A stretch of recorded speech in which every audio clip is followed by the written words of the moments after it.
Welcome to the first episode of the Impactful Speakers series, jointly organized by the Civil Society Coalition for Climate Change and the World Bank. It is my pleasure to welcome our distinguished panelists and our esteemed participants to this webinar discussion. The year 2020 will be remembered as the year of the coronavirus. COVID-19 did not spare any country, big or small, rich or not so rich. The lethal virus paralyzed literally all life, interrupted work activity, social life, and dented the economy to the point that it caused a global recession. The pandemic also exposed the fragility of the world that we live in and our vulnerability to crisis. Now, COVID-19 may have been a bolt out of the blue, but climate change is a known threat, and it's going to wreak havoc in our lives, and it's looming on the horizon. The economic stimulus package with regard to COVID-19 in South Asia cost countries close to $282 billion. Now, when we look at this and compare it to the losses that will be associated with climate change, there will be many times more.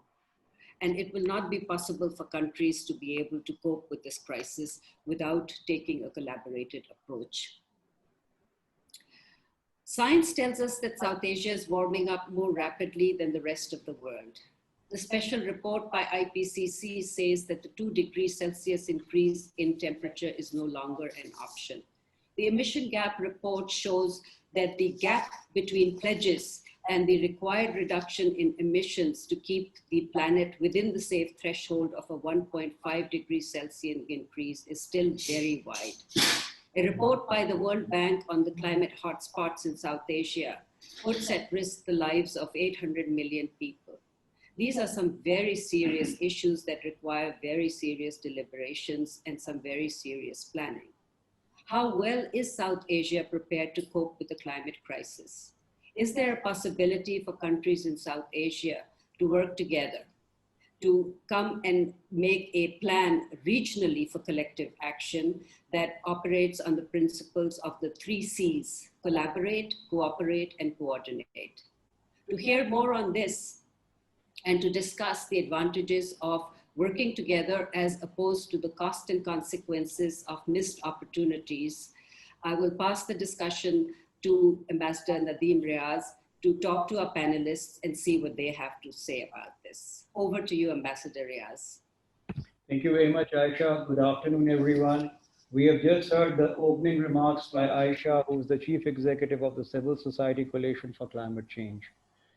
Challenges to the world by climate change are well known to us. The corona pandemic imparted a new challenge to the existing complexities facing us to deal with challenges which affect population, food security, and the quality of life.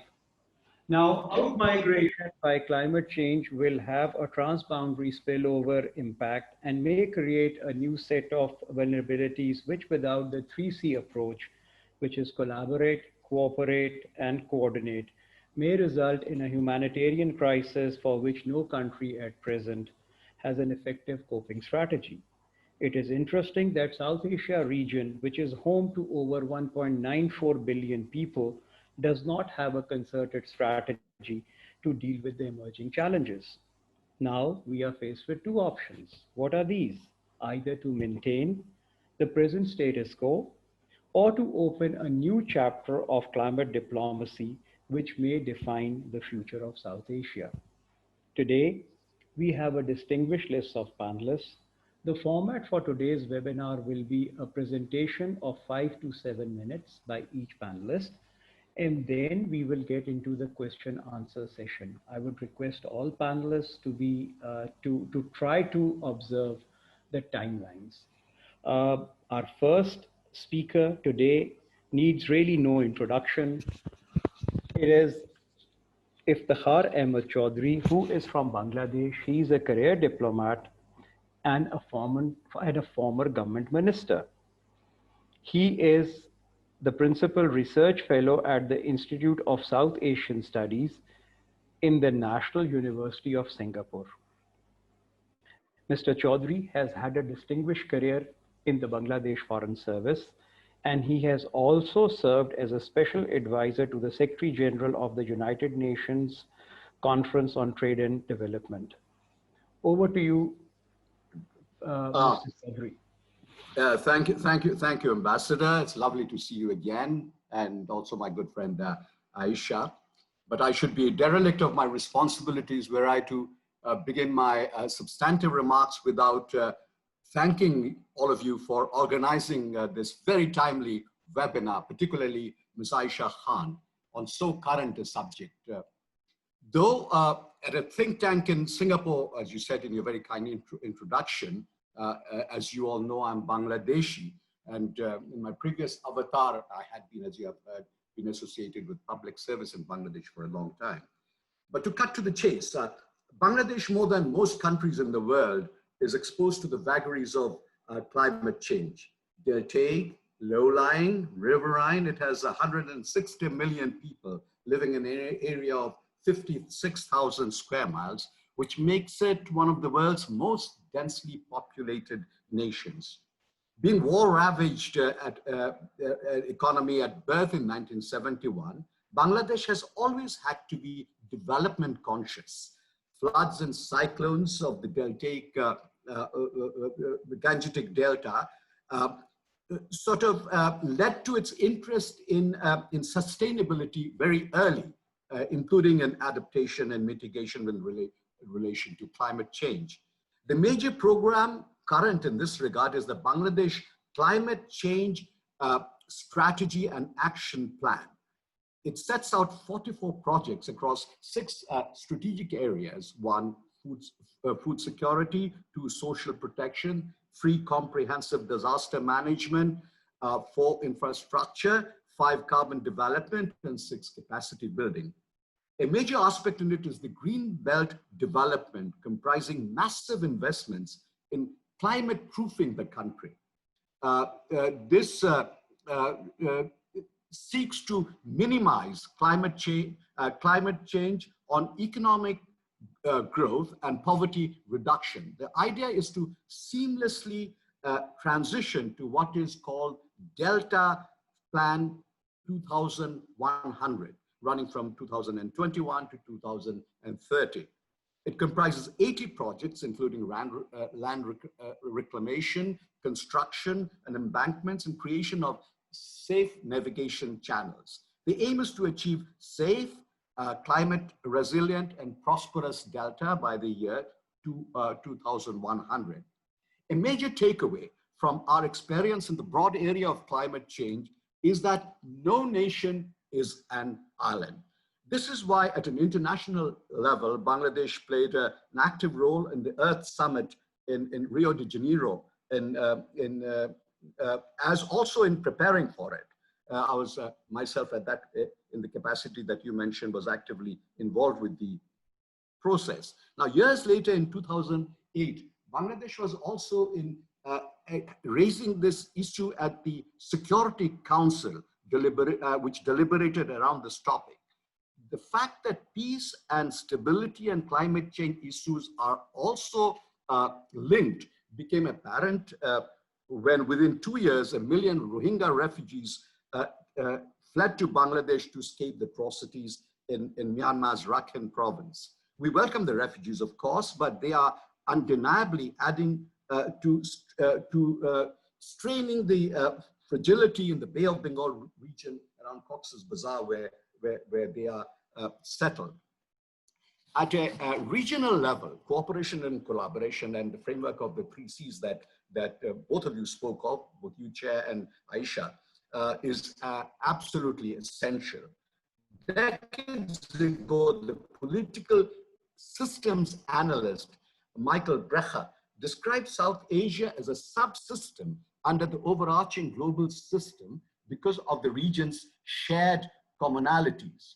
We can now add climate change to that list. Without collaborating with one another, the South Asian countries would be hard-pressed to achieve the implementation of the Paris Agreement and the United Nations Sustainable Development Goal 30, to which we all are committed. Now, let me cite 2 pressing examples where cross-frontier collaboration is called for, of water sharing of rivers.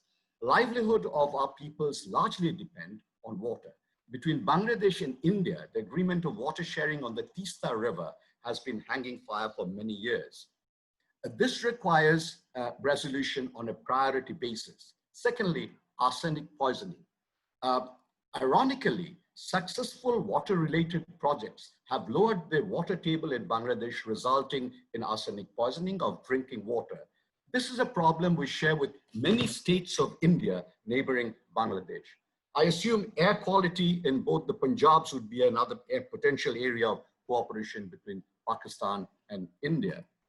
It was because of these such factors that Bangladesh played a key role in the creation of SAARC, the South Asian Association for Regional Cooperation. Unfortunately, it is moribund today. Only an organization which comprises the totality of South Asia can effectively address climate change issues. The last major SAARC event was the virtual meeting on COVID. Unless the organization is resuscitated, even the decisions taken at that meeting cannot be effectively implemented. Our countries are linked forever in sickness and in health. Mohandas Gandhi once said that India lives in villages, no longer. Even in Bangladesh and Pakistan, conurbation is altering the rural-urban demographic balance. People are flocking to cities to seek better healthcare, and also, as also during this, the pandemic, COVID pandemic, or even at other times, seeking education, livelihood, and cultural fluorescence. Now, what South Asia requires really is some out-of-the-box thinking. We have the intellectual resources to do so, but these sadly remain latent. We need the leadership of governments, of the civil society, of individuals to tap into them. And above all, we need the appreciation of that simple but incontrovertible logic that issues that concern all of us need to be addressed by us all together. Thank you.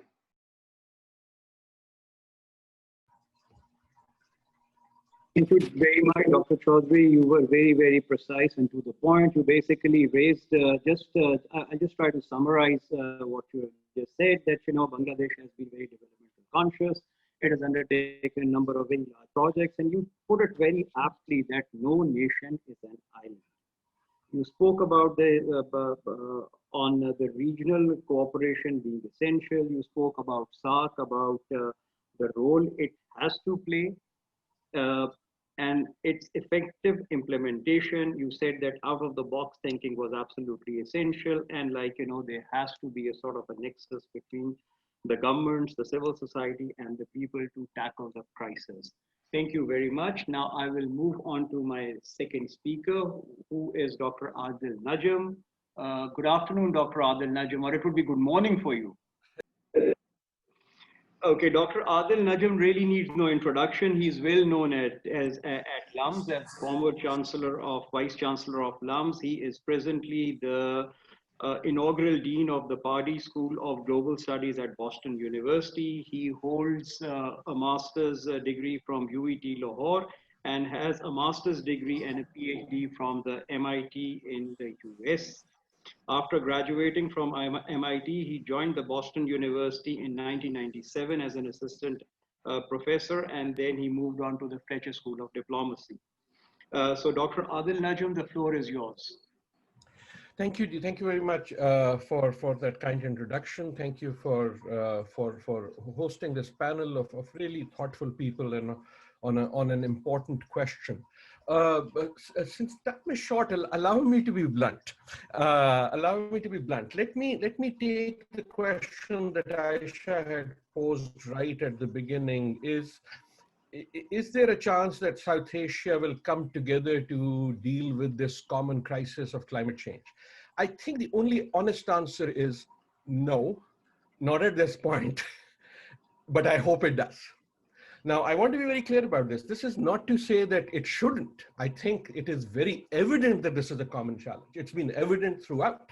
It is very evident that geophysically, that's how it ought to be done. But you look at the history of how the issue has been tackled, and I do not think that there is much hope there. I do not think that there is much hope in the current political dispensation, but frankly, I do not see in the past. And I speak as a believer, as someone who's written, who's wanted, who's thought about why this should happen. For ever since '92, where I also happened to be at the Earth Summit. My job was different from the ambassadors. My job was to bring coffee for the ambassador. I was the chota. But in that tale of stumbles, I do not see any reason to believe that this is likely to happen. In fact, I think the lesson from COVID is a rather sad one. The lesson from COVID is that even more than climate change, you had an issue which screamed out for, if not common action, at least common conversation. And the honest truth is it did not happen. So I think I say this not to poison the conversation. I say this to say that the urgency of thinking about how that will happen, how that could happen, because it is needed, as Ambassador Chowdhury so rightly pointed out, is the urgent question. I think there is very little mileage in explaining why it is needed. There's much more important urgency in trying to figure out, despite the problems that the region has, both politically and climatically, why is it that we haven't come there, and how is it that we can get there? I am not without hope on this, but I do not think that under the current conditions, and I think the lessons from COVID, I'm going to leave it at the headline to provoke the conversation, and hopefully we'll come back to this in the question answer, because I have 3 points to make. So the first is on the regional part. Now, the only thing I will add to that first part is, unfortunately, and here I am probably in a minority, I have for a number of years now also not had much hope in the global system. The South Asian regional system is at least honest in its uninterest. The global system, the UNFCCC, the Paris Agreement, etc., I think have demonstrated that more hot air than actual action. I do not at this point. Again, I know I'm sounding very negative here, but what I'm trying to get to is that the global system has, I think, at least since Copenhagen. I attended every climate UNFCCC meeting until Copenhagen, when I just gave up, because at some point the human resistance to facts sort of kicks in. At least after Copenhagen has become much more lukewarm. I think, however, if there is hope, the hope is in national action and building a regional action from the bottom up rather than the top down. And I think that is where what is happening in Bangladesh is so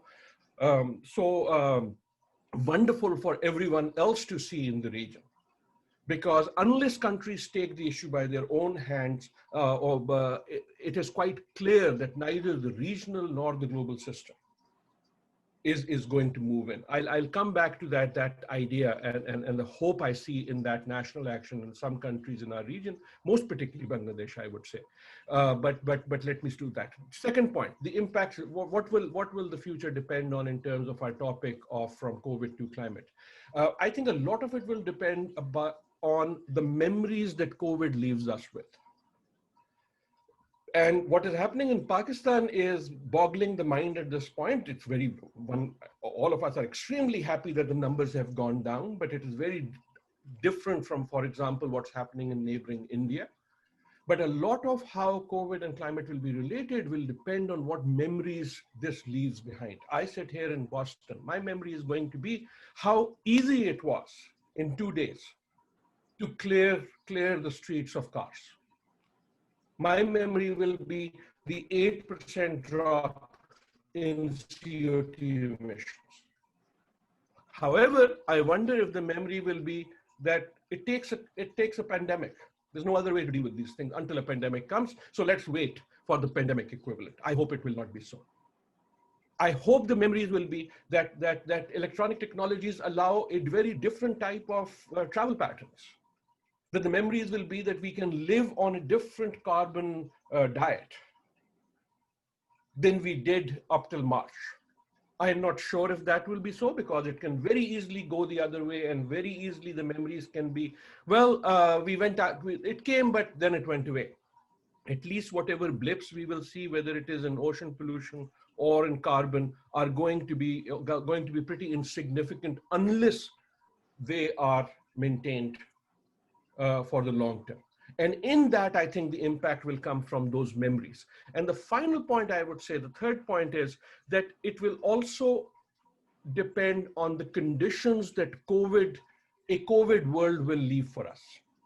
So I have stopped saying about a world after COVID, because that world is not coming. There is already a new world that COVID has created, at least at the global level. There is already a new global economy. There is already a new infrastructure economy. There is already a new employment economy. Most of them in most of the world do not look very good. The conditions that will create for climate change is going to impact what happens in climate change. Now, again, for countries like Pakistan, if our numbers stand and if the numbers are true, then the opportunity, I speak because being from Pakistan myself, then the opportunity is, have we taken this respite when so much of the world is gripped with COVID and we seem to have better numbers? Do we use that opportunity to take steps forward? Now, again, you look at what's happening in Karachi right now. You look at what happens in Thar every year. You look at what happens in Swat with the floods, which have now become so regular, it's a season. Swat has a flood season now. And the rest of the country doesn't even care. It is clearly related to climate change. And so you wonder, will these new conditions enable us to take the jump and say, let us use this respite to leapfrog, or not? The conditions that might be created, there are lots of very, very good things that can happen. It can be conditions of renewable energy. It can be conditions of a new transport or travel regime, where we see a permanent change. We had seen this amazing, rather crazy increase in air travel internationally, mostly because it had become so ridiculously cheap, even though if it wasn't good on your own back. Maybe we will see a shift to that. That shift alone won't do it. What will do it is a reformulation of where we live, of lives and livelihoods, right? There is no Tesla solution to climate change. No number of Teslas in the world is going to solve the transport problem in a Dhaka or in a Bombay or in a Karachi, right? So I think those are the three main drivers that are going to decide how COVID and climate gets related. The first, as I said, national action. That is waiting for a top-down regional or international action before I start anything national. I think the evidence says ain't happening. Second, what will be the memories of COVID that will be reminded we will be left behind? Will those be the memories of a world coming together and licking a major problem? Or will they be the memories of the world not coming together, right? You look at COVID and you say, where are the international institutions? What were the first things that happened with COVID? The walls went up, right? There was a denial of internationalism. So what will those memories be? And we have the ability to impact that. And the third, as I said, what will be the conditions, the ecosystem that a post-COVID or a world created by COVID will leave for us that will help or hinder in climate change. I apologize, Ambassador Saab, that my prognosis is not as sunny as I usually want it to be, but then the problem is way too immediate and way too urgent to sugarcoat it for too long. Thank you so much. Thank you very much, Dr. Najam.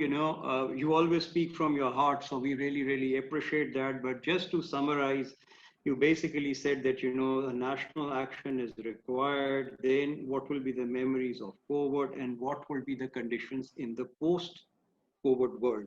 You spoke about, there could be opportunities for renewable energy, for a change of travel patterns, and basically we have to work on the reformulation of our lives and what is happening within the country.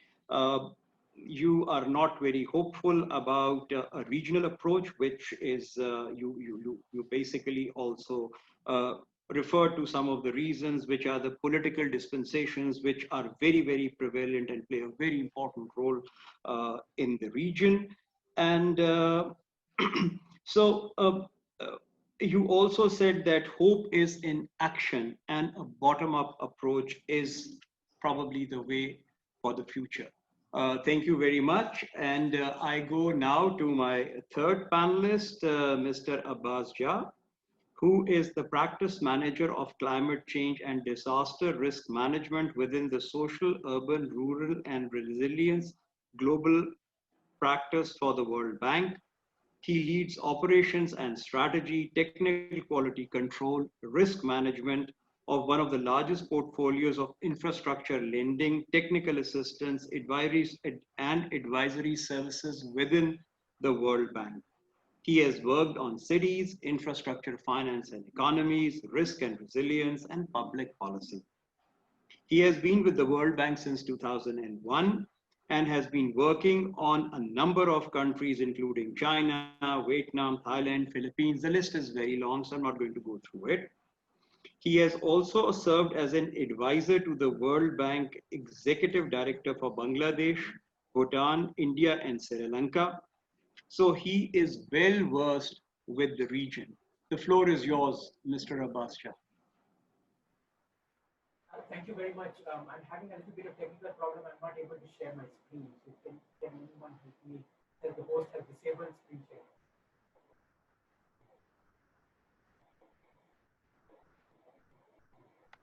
Mr. Jah, we cannot hear you. Can you hear me now? Can you hear me?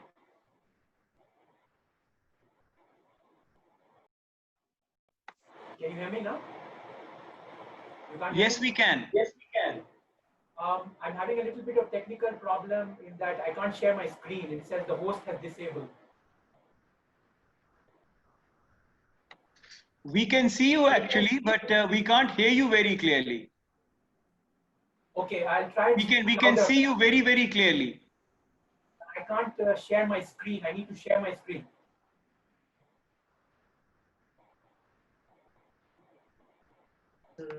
We are trying to help you with this thing. Could you just hold on, please? Thank you.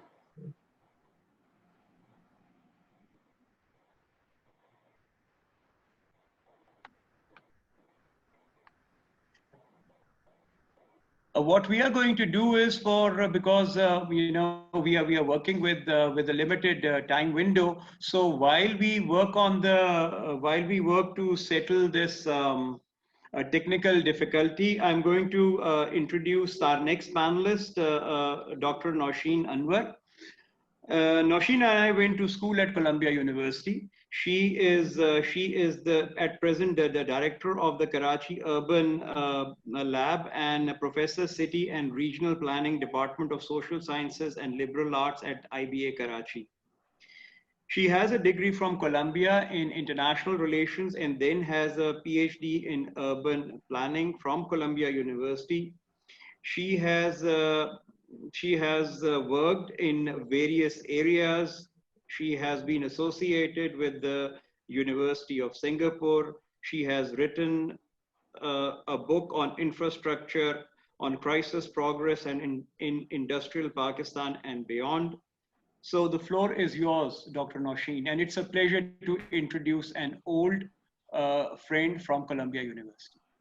Thank you very much, NADEEM, and it's great to see you on screen. It's been many, many years, so it's wonderful to reconnect, and I thank everyone for inviting me to be a part of this esteemed panel on what is no doubt a very important discussion. So I actually also wanted to do a screen sharing of a PowerPoint, and just like Mr. Jah, but I will refrain from doing that, and I'll just try and speak a little bit extempore in terms of highlighting 2 or 3 important points. So I'll take up a little bit of where ADIL NAJAM ended. He ended, and I sort of do agree with his somewhat less optimistic view of cooperation and collaboration in the South Asian regional context and or even in a global context. And I think that his point about emphasizing a national initiative on climate change issues is certainly a very important one. But I'd like to scale it down considerably. And I'm an urban planner, so much of what I see in terms of disasters and crises comes from the ground up, because that's how urban planners work, right? That's how urbanists work. So our lens really is quite molecular in a sense. It's very micro-based. So, and much of my work is these days on Karachi, on the Karachi context, which happens to be, and also more broadly on Sindh. I do work quite extensively on Karachi's so-called secondary cities. A lot of my work is also now coming into Tharparkar, Sindh, and looking at climate change effects in the desert regions and in the small towns like such as Mithi and Islam Court, and it's the changing context due to the onset of a very serious kind of a carbon footprint, which is this massive coal mining project that has been implemented over there. So, so what do I see happening on ground vis-a-vis these issues? So Karachi has just gone through this very serious episode in the last week or so of urban flooding, which I'm not entirely sure yet is related to climate change. And this is not necessarily to disregard or denude the importance of, the relationship between climate change and its impact on cities in South Asia. But I haven't actually seen clear-cut evidence yet that this urban flooding in Karachi specifically was the result of climate change. It was the result of an extreme weather event, which has created a particularly has generated a particularly deleterious impact on the city. But this impact was also sort of foreseen a little in terms of the city's extremely degraded ecologies and infrastructural context. And by ecologies, I mean the relationship between people and land and topographies and nature and so forth, that has been sort of compromised, to put it mildly, as a result of capitalist development, bureaucratic interventions, all forms of so-called illicit urban planning that actually cater to both rich and poor alike, right? So it's a very complicated story. Dr. NAUSHEEN, if you want to, sorry for interrupting, but if you want to show your presentation, the screen is yours. Oh, okay, thank you so much. Thank you very, very much. Okay, so let's see if I can bring that up. Okay, G, let's see now. This is always a little tricky to do. Okay. All right, let's see if so let me just, all right, G. So let me just then, I presumably everybody can see this now? Yes, we can. Okay, great. So I'll just talk about climate crisis in the context of urban futures, because that's kind of where my work connects, right? And taking cities like Karachi and the broader terrain of Sindh, both its rural and urban dynamics, as a lens to think about these crises that are already happening, already unfolding, but in a way that are not always easy to also understand. So I think that in the context of Sindh and Karachi, there is already a major climate threat regarding Sindh's coastal regions, and for Karachi, what is expected, sea level rises. And as I said, what we have seen unfold in the last couple of months, especially over the last 10 days of urban flooding, may or may not be related to climate crisis, but it is very much related to this whole issue of ecological degradations and complete infrastructural breakdowns. And alongside this, Karachi has also been witnessing over the last several years heat waves, erratic monsoon rains, and on the broader terrain of Sindh, we've also seen intense floods and droughts that have displaced people not only from urban centers but also from rural spaces.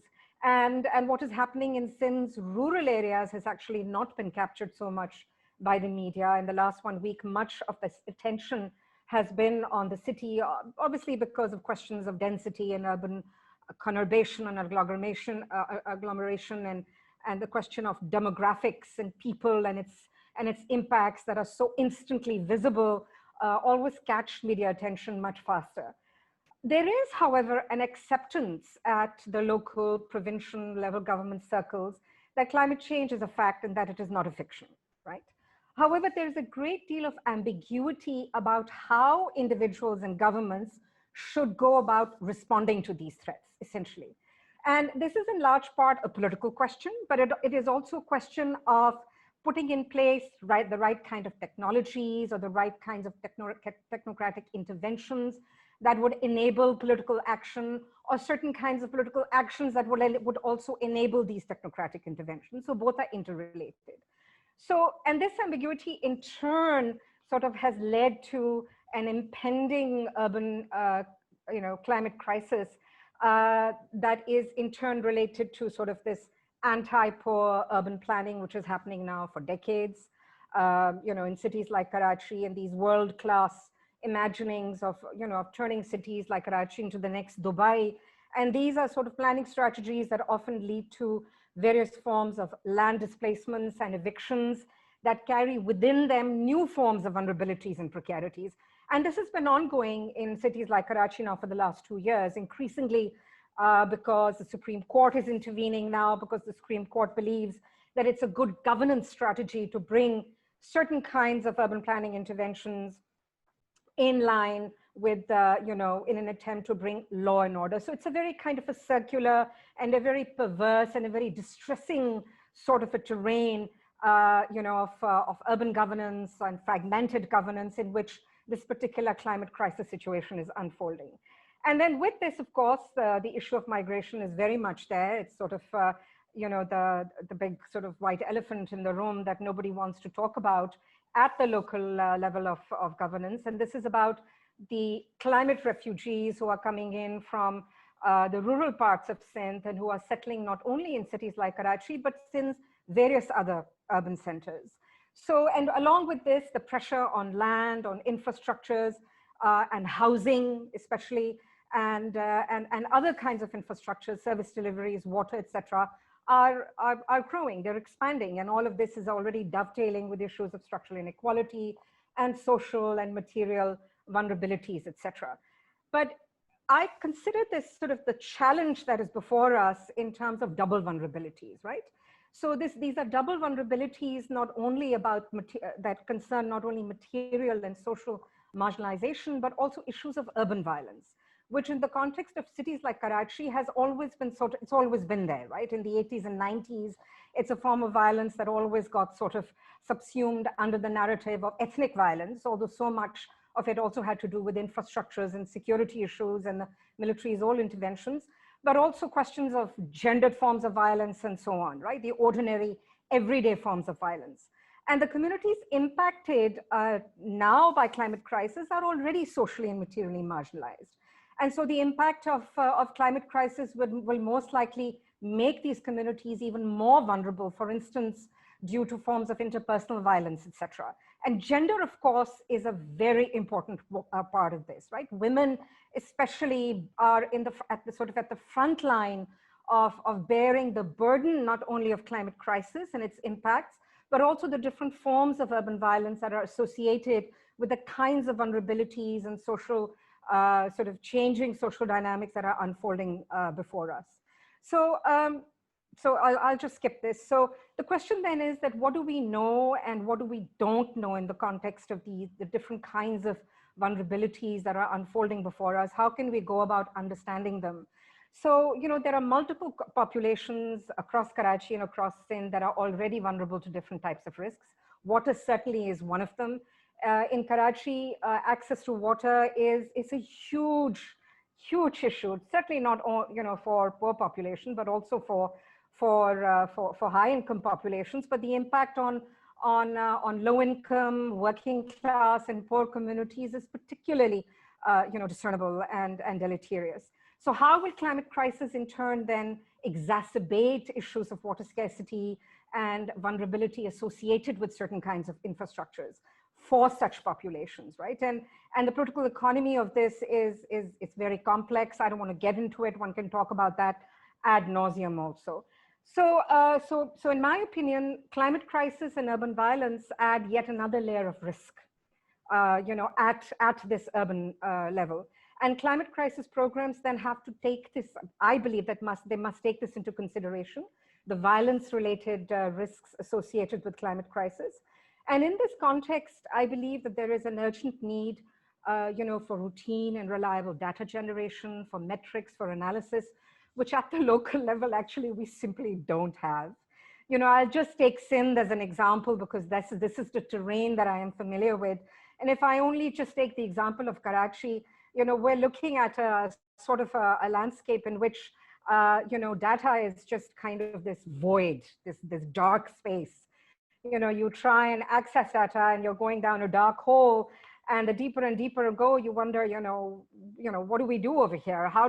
Where do we anchor our understanding of, you know, issues of vulnerabilities and risks when you don't have the right kind of metrics and data available? So, you know, so sustainable urban futures and climate crisis, for me, at the heart of this question really is that how will the city be governed, right? This is a very important issue.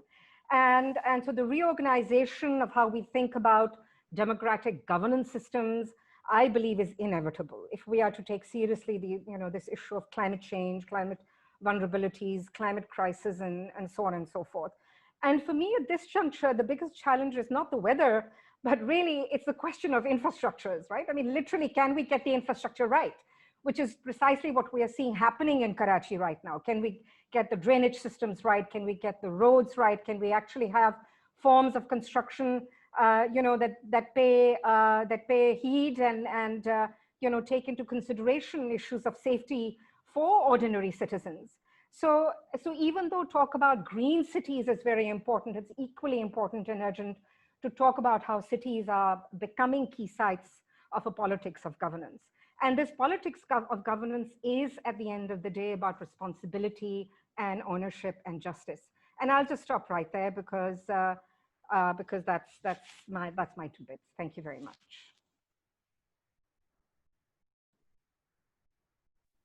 Thank you, Dr. Nausheen. Thank you for sharing your views about Karachi, about the urban flooding, about some of the problems being faced by the city, about the urban violence, the ethnic issues, the climate crisis. And you said that there is an active that is absolutely essential, without which obviously the problems cannot be solved. And then you spoke about issues of governance, and obviously it's absolutely true. Like, you know, if things are not right, you need to govern a city or a province properly, because that is essential for taking things forward. I will now request Mr. Abbas Shah to share his views, and well, the screen is yours also. Thank you. Thank you very much. It's really a privilege for me to be part of this distinguished panel, and I'm very glad that I'm speaking last, because my comments will really build on what Ambassador Choudhury, Dr. NAJAM, and Dr. Rahman spoke about. So I will primarily be speaking about some of the global experiences of the kind of issues that were raised by the earlier speakers. And essentially, I have 4 points to make in my very brief time, which is what's Pakistan's climate challenge, and then some global sectoral messages. And then I want to talk a little bit about the World Bank's South Asia Climate Change Action Plan, and then finally about COVID-19 and how this relates to the whole issue of the info. So I don't want to belabor this point, but I do want to say that Pakistan is extremely vulnerable to climate change. And if you take different indices, by one measure, it's the 50th most vulnerable country, by another, it's the 5th most vulnerable to climate change. Temperatures are predicted to increase to about 2.5 degrees by 2050, and that is catastrophic. The Paris Summit tried to limit it to 1.52 degrees. 2.5 degrees is you know, borderline catastrophe. And the impacts are going to be quite uneven. You know, one thing that we know for sure about climate change is that the wet places are going to get wetter and the dry places are going to get drier. So that means more extreme weather events, more droughts, and more floods. The prevalence of heat waves are going to go up. I think AISHA in her opening remarks talked about the hotspot study that was done by the World Bank a couple of years ago. And that found that 193 million people in Pakistan will be exposed to what are essentially hotspots. So these places which will become essentially unlivable. And of course, sea level rise. So that is going to heavily impact coastal cities like Karachi. And of course, the poverty impact. So the 21.4 million people that will be pushed into poverty by 2050, I think that is a conservative number. The actual numbers will actually be quite higher. Now, coming to Pakistan's greenhouse gas emissions profile. So Pakistan is not a significant emitter. And by far, energy is the largest and agriculture is the second contributor. But if it is business as usual, then that is going to change. If, for example, coal continues to play a predominant role in Pakistan's energy mix, then by 2050, Pakistan will be a significant emitter. And I do want to emphasize this point. So projected greenhouse gas emissions will be 14 times higher than 2008 levels. So I essentially want to focus on three key areas. So one is fixing our energy system. How do you do that? How do you so essentially the point we want to make is you decarbonize the electricity grid and then you electrify everything. Now that's easier said than done. And I will talk a little bit about the challenges. But one of the big issues that all countries are going to face is this issue of stranded assets. If you have coal plants, which are, so let's say that a coal plant is being built today, it has a lifetime of about 50 years. So what is going to happen to these assets if they're phased out before their lifetime? Now that's a big financial challenge. And even countries like China, for example, we see some backsliding on their commitments in Paris, precisely for this reason. So you're seeing old power plants being built in quite a big number in China now. I want to emphasize the point of energy efficiency. That is the lowest of the low-hanging fruit, and often it's neglected. And then finally, the cooling agenda. And I'll talk a little bit about the cooling agenda in my next slide. So this graph is actually quite remarkable, which is that shows the astonishing drop in renewable energy, and particularly solar. So in Abu Dhabi last year, they had an option of solar energy, and the cost was 2.4 cents per kilowatt hour. That is absolutely astonishing. The lowest coal power plant would be about 4.5 to 5 cents. So without any subsidies, now many renewable energy plants are actually cheaper than coal or natural gas. So that is something that, say, 5 to 10 years ago would have been hard to predict. No energy expert, including the IEA, had predicted this kind of exponential drop. Now, I mentioned the cooling agenda. Now, according to the International Energy Agency, across the world, 10 new air conditioners are going to be sold every second for the next 30 years. Now, if we don't get this right, that alone has the potential to derail the climate agenda. And frankly, in most countries, this is not being paid the attention that is needed. And this is actually, again, one of the areas where we can have a lot of impact. Dr. Rahman talked at length about the cities, and I completely agree with everything that she said. But the battle on climate change is going to be won or lost in our cities. So 2/3 of carbon emissions and 70% of energy consumption is done in cities. So if we don't get this right, it's not going to happen. Now, I don't have the time to go into detail, but there are lots of things that are interesting things that are happening across the world, including smart use of density. Thanks to COVID, we have this movement called Retaking Our Streets, where many cities like, for example, Barcelona, are completely banning cars from city centers and making them free for pedestrians. You have this concept of fun cities. You're seeing this tragic flooding in Karachi right now. But in China, we have for the last 6 to 7 years piloted a scheme which we call fun cities, which is essentially catching the water as it falls. So you have green roofs, constructed wetline, increased tree cover, permeable pavements, and so on and so forth. And this again is something that can be done at scale. Now, cities offer a big opportunity because in the next 6,000 years, we're going to build the equivalent of, in the next 20 years, we're going to build the equivalent of urban infrastructure and housing that we did for the last 6,000 years.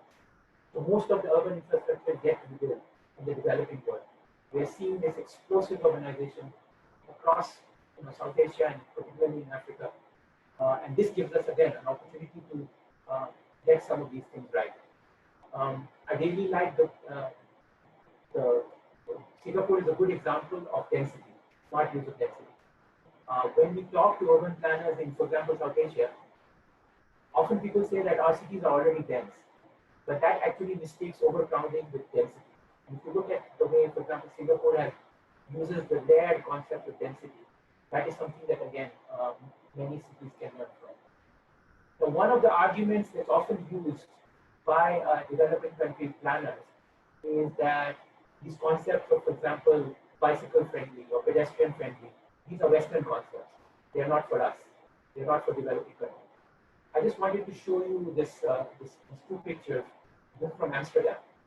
So Amsterdam in the 1970s was facing exactly the problems that we see today in the developing world, which is congestion and too many cars on the road, which you can see on the left.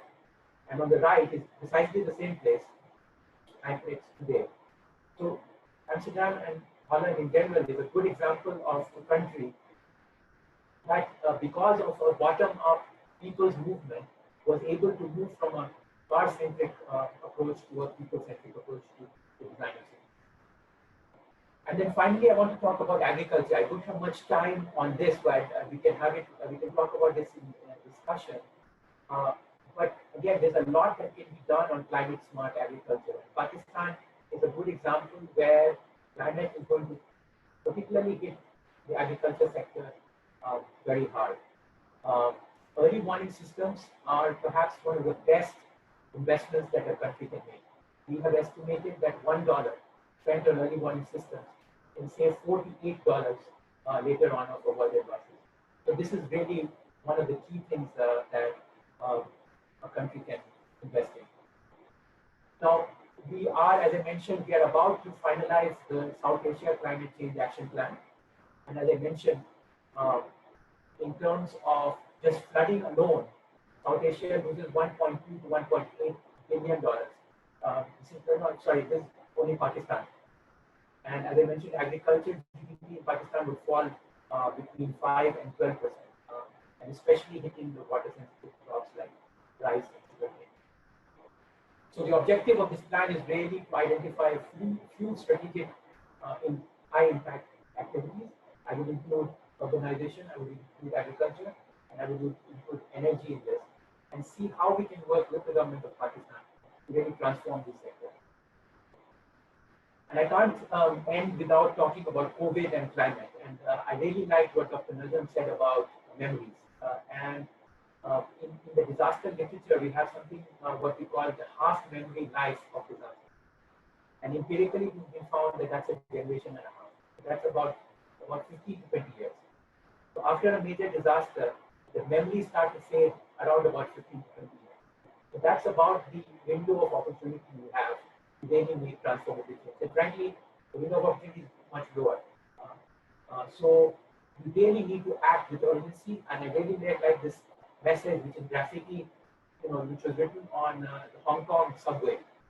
And what it says is that we can't return to normal because the normal that we had was precisely the problem.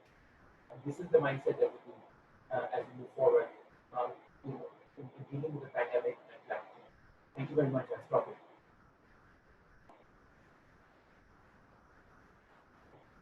Thank you very much. Thank you for a lovely presentation. Just to summarize, like you spoke about Pakistan's climate vulnerabilities. You spoke about fixing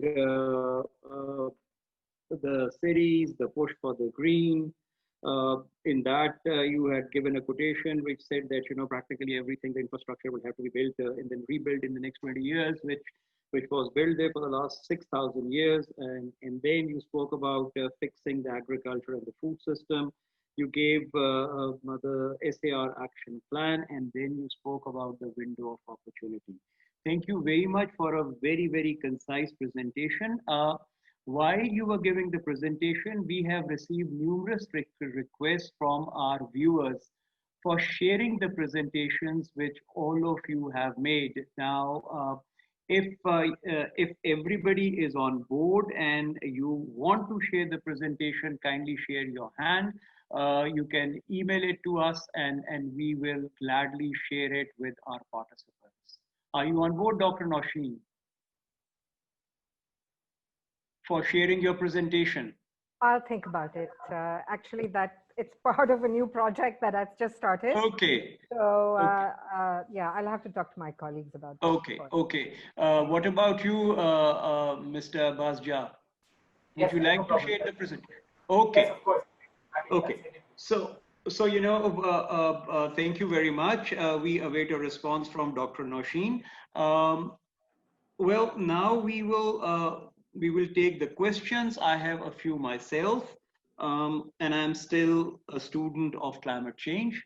So please forgive me if I ask something which may be very, very rudimentary.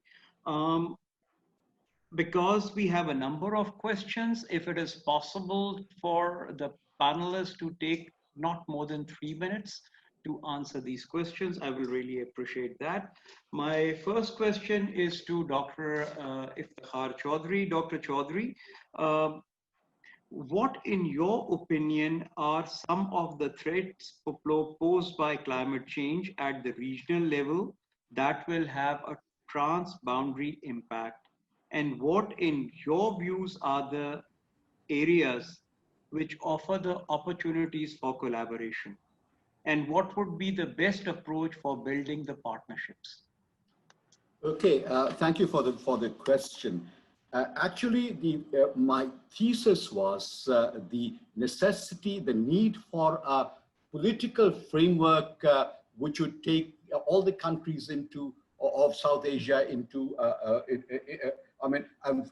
sort of create a framework of a system with all the countries.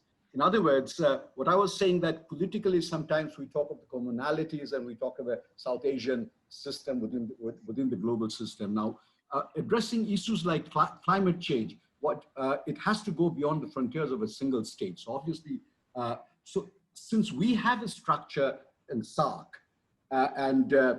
climate change is an absolutely appropriate subject to be for us to deal within that framework, because it's not political, it's not economic, it's not divisive.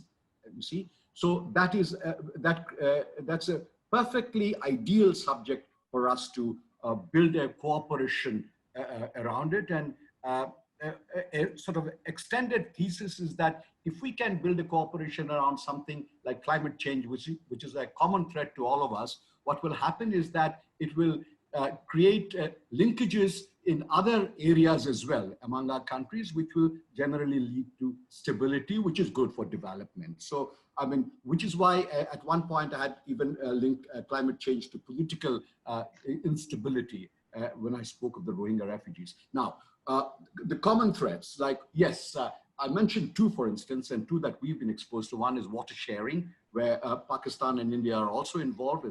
It's a common issue between Bangladesh and India.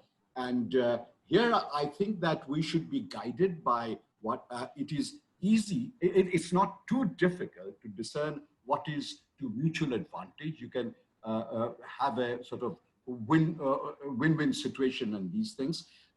We had come very close to a solution with regard to the Teesta water sharing. For political reasons, it could not come to fruition, and we believe that that should be addressed quickly. Arsenic poisoning is a very major issue. Now, ironically, as I said, it comes from, it's a product of the success of our water distribution projects. In other words, because the water distribution has been effective, it has lowered the water table in the country, and therefore it has raised the level of poisoning. Now, this is something that's also present, as you know, in South America and other countries, but certainly in the Eastern subcontinent. And it is essential that India and Bangladesh, and of course, Myanmar as well, are able to cooperate in this area. So these are some of the major issues. COVID, of course, I mean, this is the pandemics.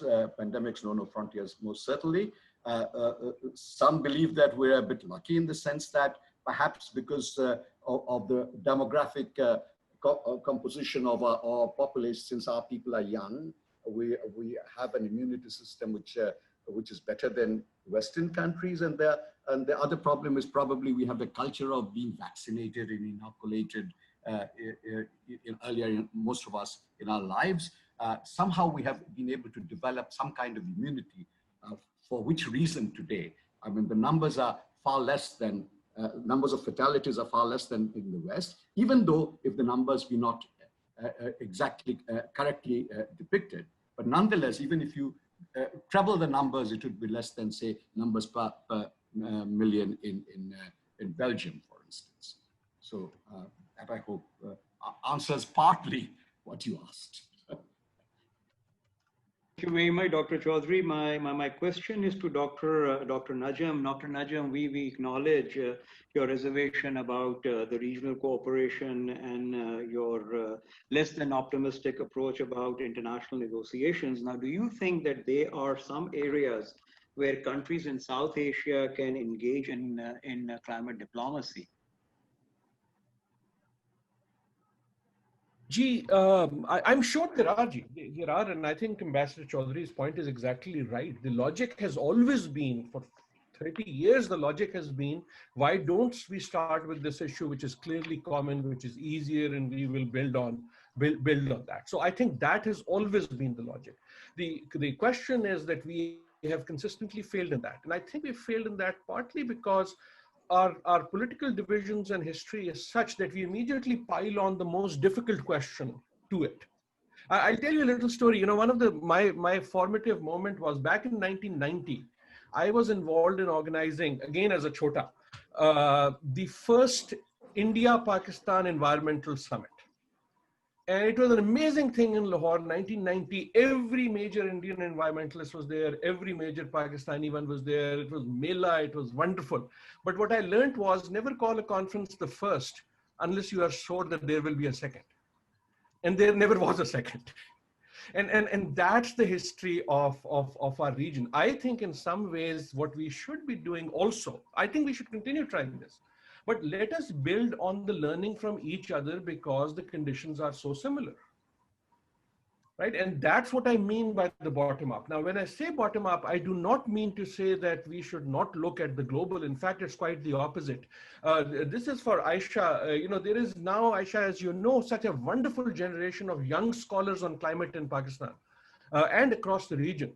And the one you should have invited instead of, you know, boring people with me is Imran Khalid. He's one of the best. There are many young people who are wonderful, but he recently wrote this provocative piece about Karachi, that whether it is about climate change and whether it would have been any better if there was no climate change.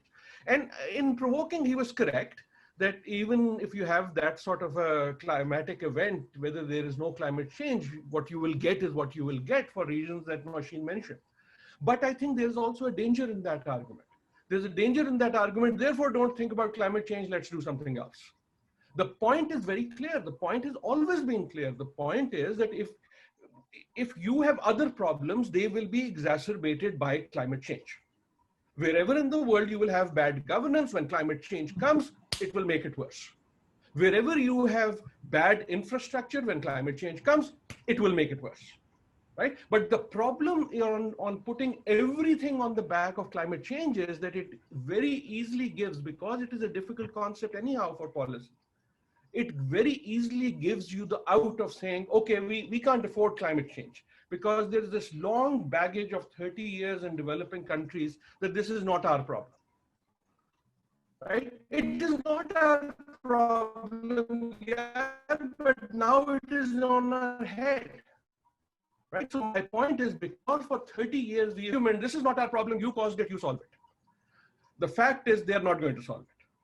They've figured out that the most important impacts are going to be elsewhere. And they have, the North, have the resources to do that.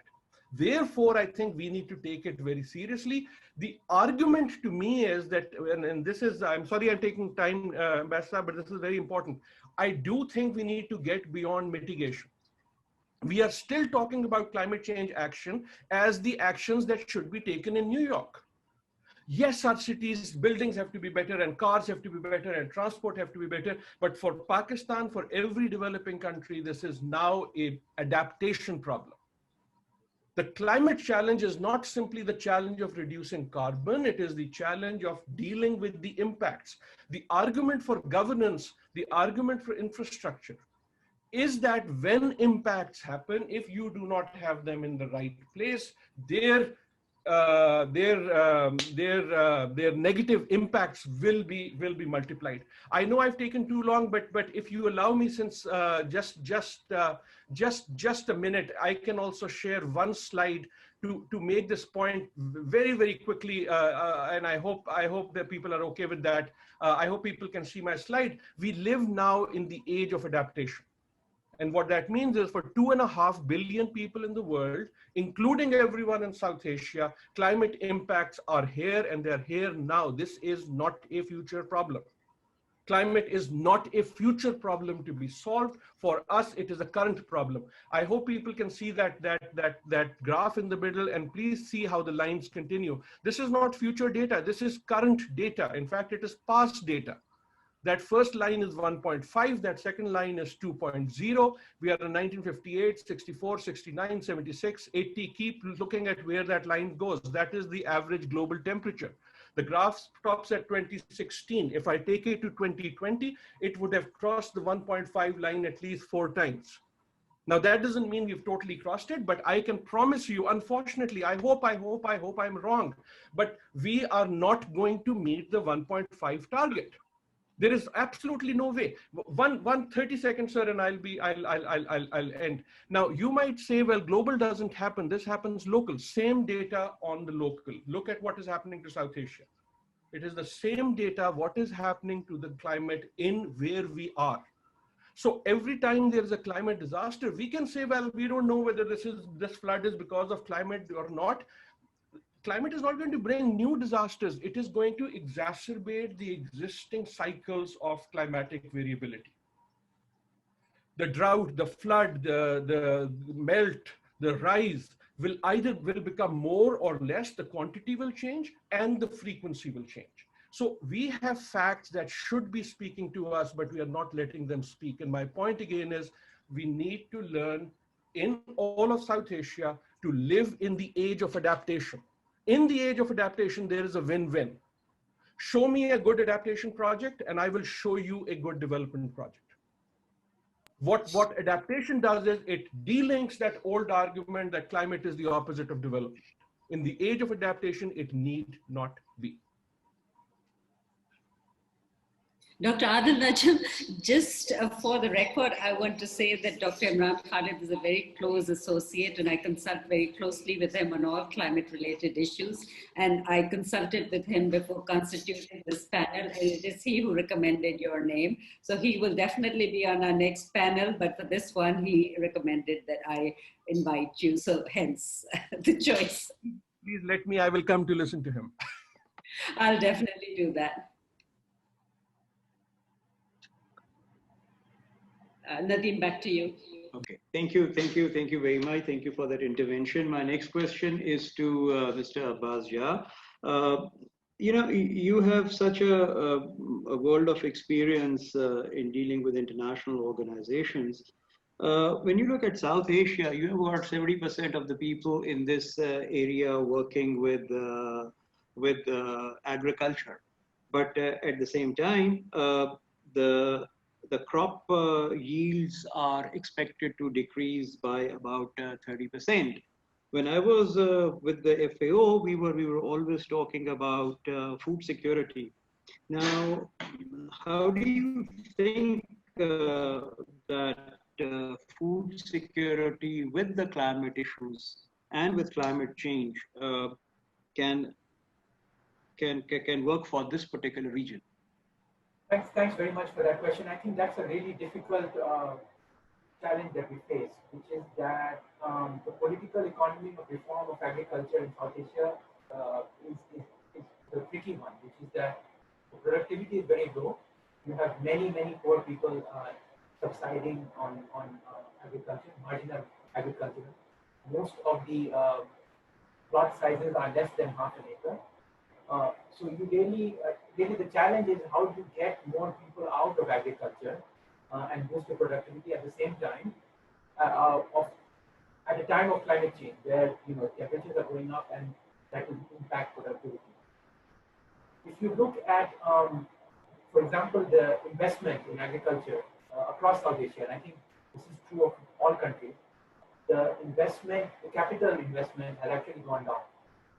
So one suggestion I would have is that you need to have more investment in things like irrigation, in things like climate resilient seeds. Essentially, you need a second green revolution, which is climate focused in the region. The second thing I would emphasize is that most of the impacts on agriculture, the most climate impacts on agriculture is through water. And water is another very tricky political issue, which is that how do you price water in a way that optimizes its use while at the same time protecting the poor. And in my view, one way you can do that is by designing effective water markets and having an effective tariff on water, while at the same time designing it in a way that shields the poor and the vulnerable and the marginal farmers from negative impacts. It can be done, but again, I want to emphasize that it's very tricky. But the short answer to your very complicated and complex question is that I think you need more investments in agricultural infrastructure, which has been stagnating or declining for decades now across the region. But I also think you need some kind of political consensus to deal with these very tricky issues on how do you do these reforms while at the same time protecting the poor. Thank you very much, Dr. Nausheen. You've done a lot of work on Karachi, and you are. I just wanted to ask you that could you shed some light on urban resilience and smart cities? And Karachi over the years has multiplied into a huge metropolis. And do you think that there is a possibility of moving Karachi towards a green city? Thank you. Thank you very much, NADEEM. Let me first answer that question by saying that there are two words that I really loathe, and that is the word resilience, and the second one is smart cities. So, because these words get bandied about constantly in wider debates on the greening of cities. I'm sorry to interrupt, Nausheen. You haven't changed in the last so many years from our days at Columbia. Okay, well, I hope I will take that. I will take that as a compliment. I hope that doesn't mean something perhaps worse. So the word resilience is bandied about constantly in climate change policies on adaptation, for instance, regarding cities across the global south, and alongside that, the smart cities debate, which in the context of cities across South Asia has actually become a very vacuous debate, and one that is very politically driven. India is a brilliant example of that, what Modi Saab is doing in terms of creating thousands of smart cities, which at the end of the day actually pivots on issues of capitalist development, land dynamics, more ecological degradation, and so forth.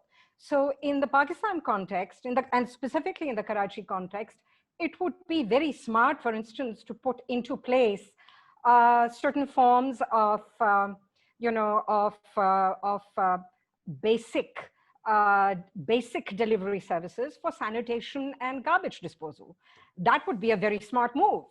So, so in a very fundamental sense, before we get to talking about adaptation through greening cities, through putting in green spaces, and making people resilient, I think again certain fundamental objectives need to be fulfilled, which is better sanitation, better garbage disposal services that clean up the city, right, and make people's lives safer on a daily basis. So resilience, let me turn briefly to resilience. So one of the reasons why I don't like the term resilience is because, recovery from everyday disasters, especially in gender terms, is an incredibly complex, dynamic. So, and I really want to keep pushing the gender angle in these issues of adaptation also, which are usually kind of sidelined. And, that women continue to be, and especially poor, low-income women continue to be in the front lines of, of feeling the impacts of climate crisis-related vulnerabilities, infrastructure violence-related vulnerabilities. So the idea of recovering from those everyday disasters and those everyday crises becomes a particularly complicated matter, which we then, when we start putting the word resilience into it, sort of, kind of romanticizes the story. So one has to be very careful. Gender, structural dynamics, structural inequalities that really mess up this terrain of how, we should or should not talk about resilience. So, I also want to bring into this another point, which is about, the making cities greener, that sort of urban planning is a very important part of how we should be thinking about adaptation strategies also. And because urban planning is a very powerful means of reshaping cities, of reshaping the built environment, and reshaping people's lives, right? In an everyday context, how people get to work, what types of transportation technologies they utilize, what sort of homes they live in.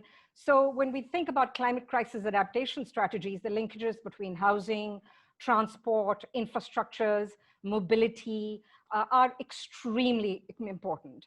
But greening technologies are also, this is certainly evident in the United States, in the global north, are also becoming gentrified, right? So, and this issue of gentrification is extremely important, that when you take certain kinds of policies that are created or that are sort of top down or that are created by multilateral donor organizations, which seek to actually, sort of create a positive or generate positive impacts vis-a-vis adaptation strategies, one has to be careful to consider the very unequal landscape in which these policies are going to be embedded, right?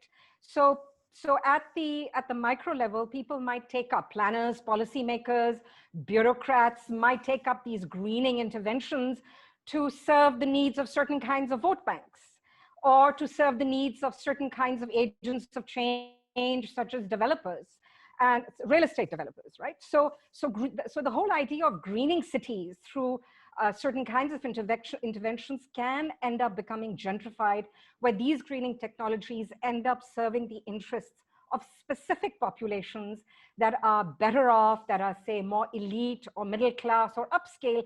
And in a sense, we're kind of seeing that happening across urban Pakistan. They may not be called greening technologies, but we see that happening, for instance, in the selling of the idea of gated communities, where certain kinds of lifestyles are being sold.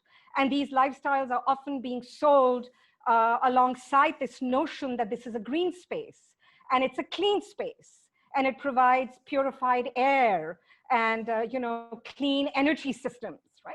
So there is this inherent danger that in climate mitigation and adaptation strategies, if we don't see precisely how greening technologies and greening policies embed themselves in these highly unequal, and structurally asymmetrical landscapes, then greening technologies themselves are prone to gentrification. Nausheen, can you wrap up, please? Yes, I'll appreciate that. I'm done. Thank you. Okay, thank you very much. We now have the floor open for questioning, and I would give the floor to Dr. Imran Khaled. The floor is yours.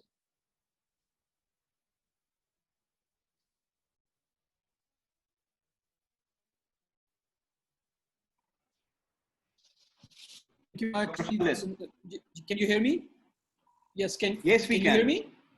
Yes, please go ahead. Thank you for this opportunity. It's always a wonderful opportunity to be a part of the discussion with all the friends. And I just had a quick question, and I guess I can direct it to Dr. ADIL NAJAM or perhaps to NAUSHEEN as well.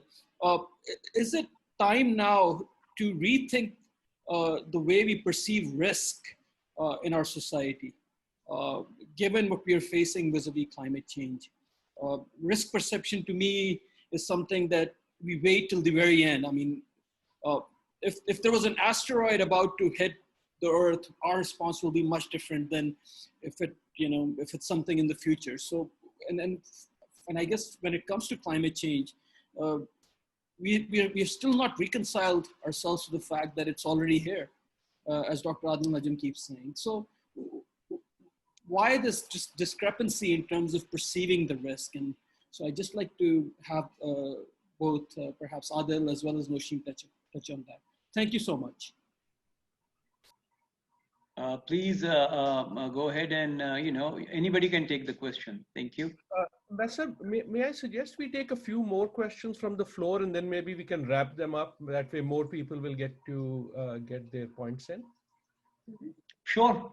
The next question which I have over here is from Mr. Salman Zaidi.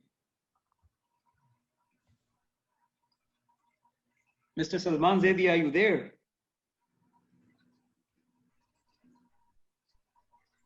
Mr. Abid Khalil? Yes, can you hear me? Yes, we can. Please. Thank you so much. Excellent presentations. So I just wanted to hear from the speakers on signs of hope in terms of action that took place to deal with the climate change in the region. The idea is, how can we start defining opportunities and business models for scaling up renewable energy, climate smart agriculture, building with nature? And if it's only crisis narrative and has always been crisis narrative, then or there are seeds of change that we can build on and scale up. So I'm just curious to hear where is the hope in this region for serious action on climate change? Back to you.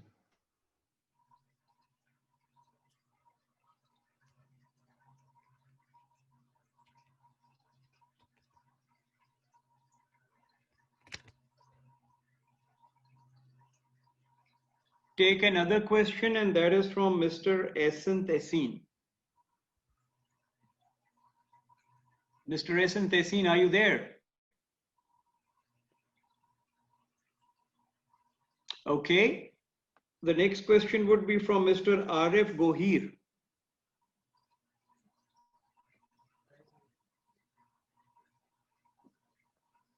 Okay. Alina Hamayon. Please go ahead. I have a questions for the panelists regarding climate finance. I wanted to maybe one of you could shed some light on the South Asian countries, how their accessibility to climate financing, and if we have the institutional capacity to actually utilize those funds that are available to us through the Green Climate Fund or the World Bank, and do we have any plans and policies, coordinated plans and policies that we could actually use the climate change financing framework that's in place to actually utilize the funds more effectively? Okay, we've had 3 questions, and now would the panelists be kind enough to answer these? Thank you. After that, we'll take another 3 rounds. We'll take another round of 3 questions before we wrap up. Thank you.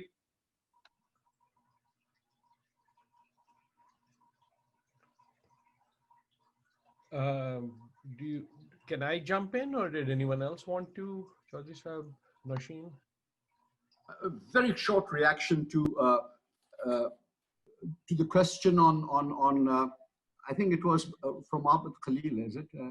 About the prospects of cooperation in South Asia. Could I respond to that? Can you hear me? Please. Okay. I mean, yes, unfortunately, please, go ahead. Yeah. Unfortunately, from what I see, that the three C's are the possibility of the three C's are well beyond the rim of the saucer in South Asia. You see, the perception that this is a common threat is there, but the political will and the political wherewithal to address them is not. So that is where we need to fix things. With regard to financing, okay, I mean, what Alima Humayun asked about financing. In our case, my understanding is that the first project that I spoke of, which is current, is entirely self-financed, and that's the, I'm told, the beauty of the project. But right now we are also in line for $11 billion Asian Development Bank credit spread over 9 years or so in order to address the Delta 2000 project, 2100 project. Thank you. Dr. Najam, the floor is yours. Sure ji. I think those are excellent questions. Imran yaar, if you're sitting there, to bata dein taaki I can. I should have been careful on my previous remark. I didn't realize you were there, but very glad you are. I think the question of risk is a very serious one. I think not just for Pakistan, but for the world. And I think that is what living in the age of adaptation means, right? So I hope when I put up that slide, you could see the graph moving. But what that moving has done is that what was a future risk has now become a norm. I know I keep talking about Swat. Swat has had a flood for every year in the last 10 years.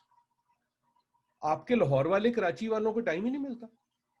You know, until अपनी बारी नहीं आती, so we just, you know, it doesn't even make news in most years. And so what happens is that what is a perceived risk, meaning that something that happens infrequently and you say here is the probability, turns into a norm.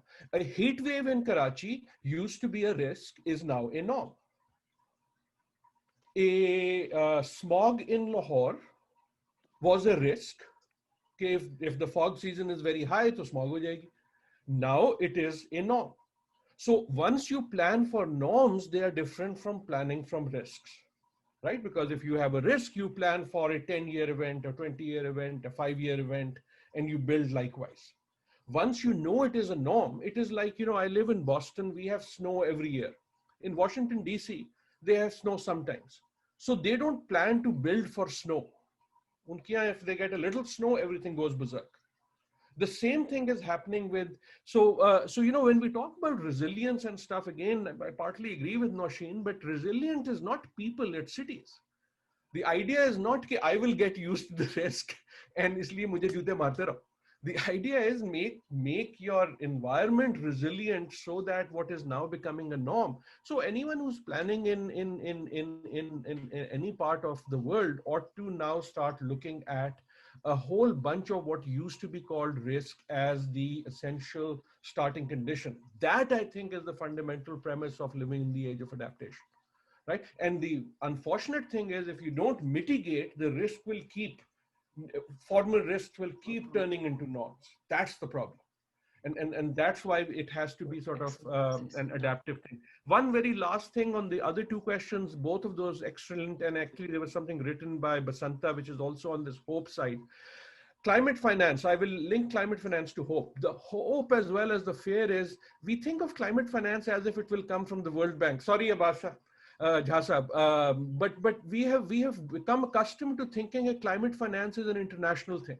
Climate finance is anything from where money comes to spend on climate. And that's going to come from you, Alina. It is going to be your personal investment and my personal investment. And that may not be a bad thing. Finance is always mostly individual. And so this thinking of this top-down sort of state-controlled thing that finance is going to come from international or national actually has also led to bad habits. You know, why is it that solar programs in Pakistan cost 3 times what they cost even in the Middle East? because there is this sort of inbuilt thing that it has to be subsidized. I think the real climate finance change will happen, and this is also the source of hope, when there are enough technologies, and there are, that make just business sense, and there is enough of a demand, and I think there is, that is going to, I'm going to do this. The best case of energy finance I've seen in Pakistan, for example, wasn't the PPPs or the power plants. The climate finance change was when, because of load shedding, everyone started getting their own adapters or generators and so on and so forth. A whole energy infrastructure came about from our pockets. Now the question is, can that be done positively? And we have seen that. This is the hope in solar rooftops, solar water heating in Nepal. Solar water is one of my examples. So I think we have to also rethink what we mean by climate finance, and not just be dependent on this, it's going to come only from international or federal forces. Thank you very much. Nausheen would like to add something? Yeah, thank you so much. I just wanted to get back to Imran's question about risk. So just very quickly. So, and I want to talk about risk and heat.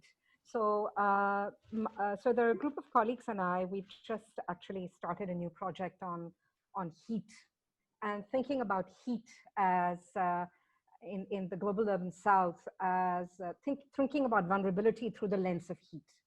And one of the things, of course, that we're going to be looking at over the next 3 years, and we're working across 4 cities, Yaoundé in Cameroon, Karachi in Pakistan, Hyderabad in India, and Jakarta in Indonesia, is how risk perceptions are also highly gendered. And it's very important. So, but I'm talking at the molecular level, right? So I'm really coming down to the level of the city or the urban, or whatever you want to call it. And in this context, then, how do risk perceptions surrounding heat, whether it's everyday heat or there are these extreme events that are called heat waves, how do they shape people's, men and women's views about how they go about living? And when I'm talking about men and women, I'm talking about the urban majority in the context of the global urban south. And by the urban majority, I mean your poor, lower income, lower to middle income, working class populations. So for instance, when we look at cities like Karachi, where over 60% of a 20 million population reside in informal settlements, and informal settlements come together on the basis of auto construction and processes of land informalization, and many times they are very high density zones. And density is interesting, by the way, because it can also be a parameter for speculation, but that's another conversation. So in this context of density, what happens to risk perceptions when you get these extreme weather events regarding heat? And then how does heat in turn relate to materials in the everyday sense? Roof dwellings, concrete, asphalt, wood, right? The materialities of everyday life. So thinking about adaptation once again also means then, when you think from the ground up, making these connections, right? That if you're going to think about heat that is increasingly a form of vulnerability, then risk is high, and risk, if you think of it as highly gendered, then what is the everyday context in which these risk perceptions that are gendered keep changing vis-a-vis something like heat? So this is a new project, and we've already published some stuff on it, which can be found in an article in a journal called Somatosphere, which is a blog, and there'll be more coming out. So if you want to follow our project, you can follow me, and you can follow some of my colleagues, Dr. Jamie Cross at the University of Edinburgh, who's an anthropologist, and we'll have some interesting stuff coming out on risk perceptions related to vulnerability and heat, especially. So these are new terrains, new ways of thinking about adaptation, again, at the molecular level. Thank you. Thank you very much, Dr. Nausheen. Now I have a series of questions from Mr. Ehsan Tehseen, Alija Kashif, and Amna Shafkat. So the floor is yours.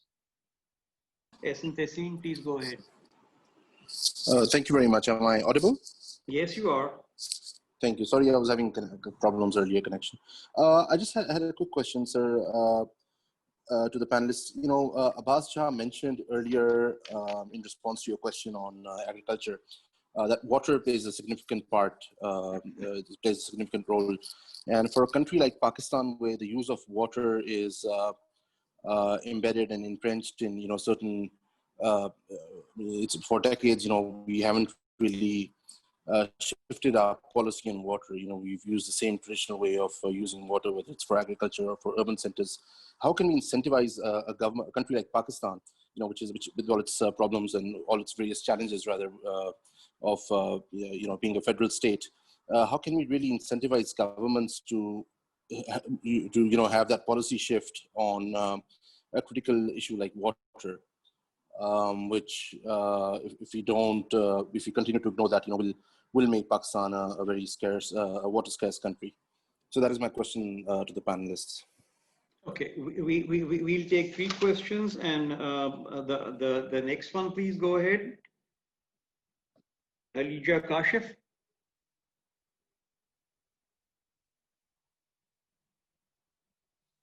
Amna Shafkat.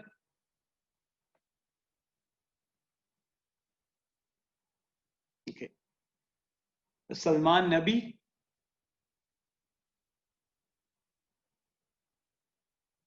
I keep on getting all these requests. Okay, no, can I please raise the question? Yes, please go ahead. Sir, my question is about your international standing in international reasons for climate. Like I had this experience of seeing the fires from across the Indonesian islands in Brunei Darussalam and Singapore. Now, Singapore had the most aggressive and hence effective protests against these fires.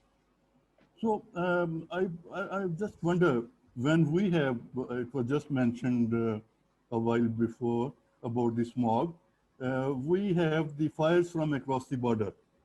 So Pakistan have this disadvantage, not the advantage, like effectively and aggressively protesting like Singapore did against Indonesian fires. Thank you. Thank you very much. It's Amna Shafkat.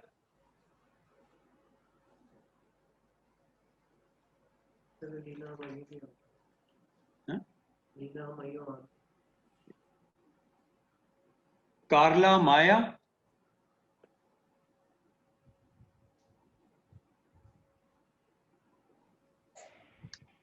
Hello, thank you so much for taking my question. Dr. Anwar, Anwar, your thesis is right on. Coming from the United States, where we're dealing with these issues, how does ASEAN and Pakistan deal with the Western dystopia and avoid what is happening here in being able to address climate change and sustainability? I agree with you on the sustainability and resiliency, but how do we stop this from continuing to affect the rest of the world in what the Western idea of this were? Thank you. We have 3 questions, and the panelists can take them as they want. I will come in.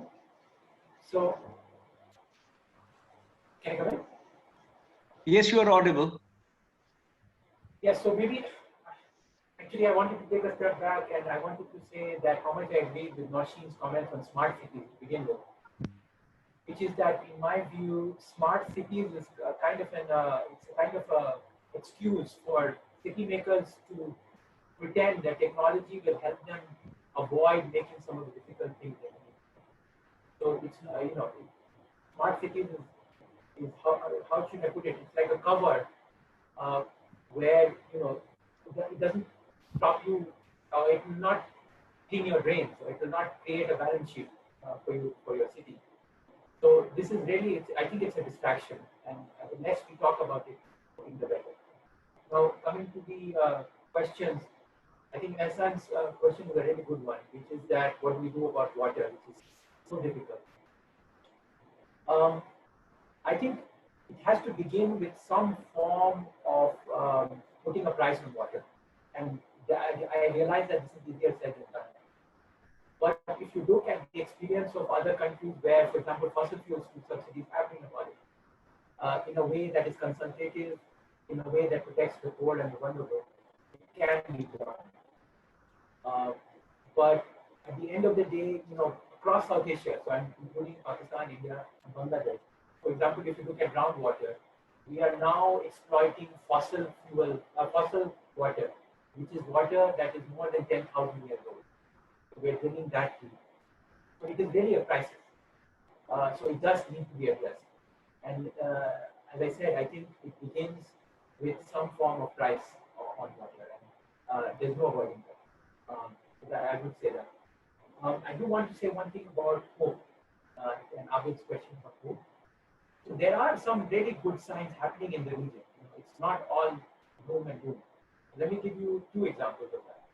One is the regional power trading that has begun between India, Bangladesh, and Nepal. And in fact, in December last year, India allowed third-party trading of power through its territory. So Nepal can sell power to Bangladesh through India. They allowed that to happen. This is, I think, a very positive development. And if we have a regional power market, that is very good. It's a good development overall. The second thing I would mention is Bangladesh's experience on early warning systems. It is nothing short of astonishing. If many of you may remember that in 1970, Bangladesh was hit by a huge cyclone called Bola, where hundreds of thousands of people were killed. Now, if you come back, fast forward to Cyclone Cedar, I think it was in 2008, less than 5,000 people died. And now, when a major cyclone hits, the casualties are often in the single digits. So Bangladesh has done a remarkable job of early warning systems, and this is something that all countries can learn from. So there are, these good examples across the region that we can all learn from. Thank you. Would you like to add something, Dr. Chowdhury? Well, could I just respond to Salman Nabi, though? I mean, I fully endorse what Mr. Abbas Jha has said, and obviously he knows more than I do. But I was involved in the relief operations in the Bola cyclone in 1970, and I had just gone from Abbottabad to Bola. You see, and when we were confronted with that, it's very true that Bangladesh has developed a very effective early warning signal. As to Mr. Salman Nabi's question, with regard to the reason why Singapore is able to protest vis-a-vis the smog from Indonesia and Pakistan is not vis-a-vis India, is because there exists in this region where I live, ASEAN, which is the forum, and which is a very effective forum for dealing with these issues. Unfortunately, SAARC is ineffective. So what we are left with is bilateral relations, India-Pakistan, and sadly, those two are pretty much non-existent. So that is the problem. Thank you. Would you like to add something, Dr. Nausheen? I think, if I may quickly address Carla's point, and I'm not quite sure if I understood what Carla was saying because her voice kept getting disconnected. But I was just looking at the question that she had posed earlier, and I think it had something to do with how do you sort of curtail these dystopian futures that are increasingly mimetic of what is happening in the urban context in the global north, and global southern cities appear to be heading down those same dystopian futures. So I would say, Carla, that the global South has had its own take on dystopian futures for a while now. So Karachi, especially with the long legacies of violence and very perverse and complicated political economies, we don't have time to talk about that. But there's that kind of dystopia. But I think that on a bigger scale, urban development has taken on worldwide, this particular sort of desire to see cities look increasingly like these shiny outposts of these models of development, and these models of development are increasingly exemplified in terms of high rises and shiny buildings that you see in Singapore and Dubai, for instance. And people's aspirations and desires across the board, and I would say rich and poor alike, are very much tied to those aspirations, because that is also very much the promise of development. It's tied very much to the promise of progress. So you know, in that wider terrain, middle class aspirations, lower middle class aspirations, everything kind of comes together in this complicated, you know, turmoil of latching on to land, to, you know, land being that big hope, you know, for a better future. And that is in large part what is happening, you know, in cities like Karachi. But when land becomes the primary sort of anchor for hope, and it also gets commoditized, you know, then all kinds of complicated things start happening. So it's hard. I mean, it's important to talk about these things, and I think the hope that I see is with my students. I mean, I'm an academic, so I see hope in my classroom. And I see hope in the conversations that I have with colleagues across the border in India, with colleagues in Singapore, with colleagues in the United States, across all the collaborative projects that we're involved in, and reaching out to a new generation of young men, Pakistani men and women, who are part of the Karachi Urban Lab. That's the only hope that I can see, and that's all I can do. So thank you. I'll stop right there. Thank you, Nausheen. Would you like to add something, Dr. Najam?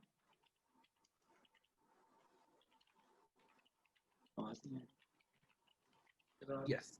Just on Salman's question, I've spoken too much already. And Salman, yaar, protest karna hai, kar le, kya mil jayega aapko? I mean, these protests are political, whether they are in ASEAN or I mean, so you protest and the other they're going to stop putting the fires in Punjab villages, you think? Or is Singapore going to protest and Indonesia is going to stop doing that? I think in some ways, again, I know I sound like in a bad mood. I'm not. I'm saying we have to get to action. And if you are really concerned about smog in Lahore, just look at what's happening to Lahore traffic. This idea that smog in Pakistan is simply because of agricultural fires, maybe they have a role to play, yes. But if you've ever seen Lahore traffic, you should know what it is about. So this notion that I will sit in the traffic myself, my own car will be polluting all the time, and I will find someone somewhere else to, whether it is Karachi, whether it is or is not really going to work like that. I mean, remember this fact here is as we continue towards the end. Yesterday was the warmest ever day in Los Angeles in 125,000 years. Breathe this in.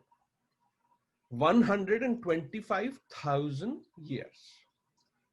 That is not going to be stopped by protesting. So protest, I'm not saying don't do that. But the point of protest should be cooperation, where we started with IFTEKHAR Chowdhury sir, that the logic of cooperation is so great. And I think the tragedy of South Asia is that logic of cooperation is in our face, and we continue to ignore not only the fact but the opportunity. Thank you, Dr. Najam.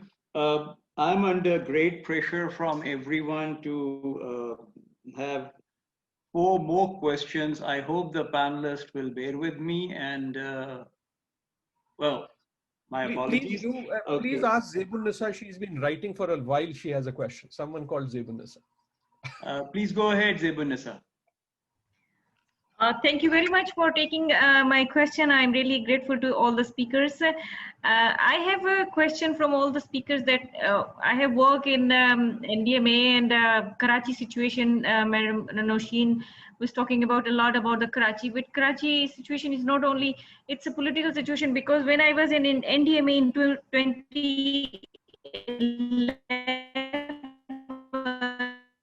2011, there was, and the same situation was there, and all the Karachi was inundated, and there was urban floods generated by the rains. And even after passing 9 years, the Karachi situation is still there, and I don't know when they will be able to do something for Karachi. It's not only climate change, it's something really wrong with the Karachi governance structure as well. so far as my question is that how we can strengthen the civil society. Like I belong to an organization like civil society roles in climate change adaptations and preparedness and mitigations. I'm thankful to Madam Aisha Khan. She has taken an initiative in Pakistan and she has developed a coalition at the civil society levels. I really suggest that if we have some, some kind of policy where we can really involve the civil society organization. And sir, you were rightly talking that how we can do climate diplomacy. So these civil society forums can be at the regional and global level, at the regional levels, and at the national levels, and they can play a role of watchdog to protect the interest and to reduce the climate risk at all levels. So thank you very much for this informative forum, and I really appreciate Aisha Khan and all the speakers, IFTEKHAR Choudhury Saab, NAJAM Saab, Awacha. And sir, your name I Thank you, Zebunissa. We have to take another question. We are running short of time. The next question is from Avani Dixit. Avani Dixit, are you there? Okay. David Capelli.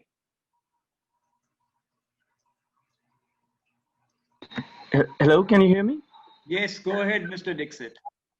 Yeah, sorry, thank you so much. My question, which I put in the chat, was already partly touched by ABHAS. So my question was basically, what is the view of the panelists on the feasibility of transboundary hydroelectricity trade, say between countries like Nepal, India, Bangladesh, or others? I don't know about the Pakistan situation with Afghanistan, but that could be also a possibility. So my question is this a win-win scenario worth pushing for, or do you think it's going to be again being held hostage by the regional politics? Thank you. Over to you. Thank you. David Capelli. Mr. Capelli, are you there?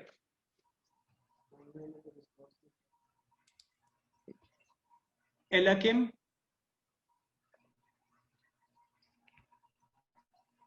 Elakim.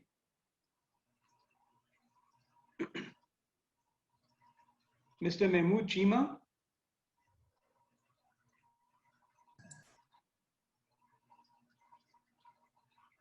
Mr. Mahmood Chima. Chima sahab, mute me.